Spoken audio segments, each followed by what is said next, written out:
Hi hello friends, welcome back to my channel. Today's recipes masala ragi rotti. ಮೊದಲಿಗೆ ಬಾಣಲಿಲಿ ಎಣ್ಣೆ, ಕಡಲೆಬೇಳೆ, ಈರುಳ್ಳಿ, ಸ್ವಲ್ಪ ಜೀರಿಗೆ, ಒಣಗಿದ ಮೆಣಸಿನ್ಕಾಯಿ, ಕರಿಬೇವು, ಉಪ್ಪು, ತುರಿದ ಕ್ಯಾರೆಟು, ಸಣ್ಣಗೆ ಹೆಚ್ಚಿರೋಂಥ ಕೊತ್ತಂಬರಿ ಸ್ವಲ್ಪ ಫ್ರೈ ಮಾಡ್ಕೊಳ್ಳಿ. ರಾಗಿ ಹಿಟ್ಟಿಗೆ ಸ್ವಲ್ಪ ಉಪ್ಪು ಹಾಕಿ ನಾವು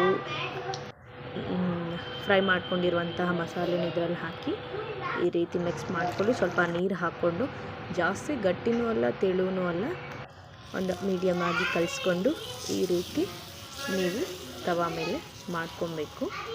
ಈ ರೀತಿ ನಿಮಗೆ ಬರಲಿಲ್ಲ ಅಂದರೆ ಒಂದು ಕವರ್ ತಗೊಳ್ಳಿ, ಅದ್ರ ಮೇಲೆ ಸ್ವಲ್ಪ ವಾಟರಲ್ಲಿ ಒರೆಸ್ಕೊಳ್ಳಿ ಕವರ್ನ, ಅದ್ರ ಮೇಲೆ ತಟ್ಟಿಬಿಟ್ಟು ಆಮೇಲೆ ನೀವು ಈ ಹೆಂಚಿನ ಮೇಲೆ ಹಾಕ್ಕೊಳ್ಳಿ.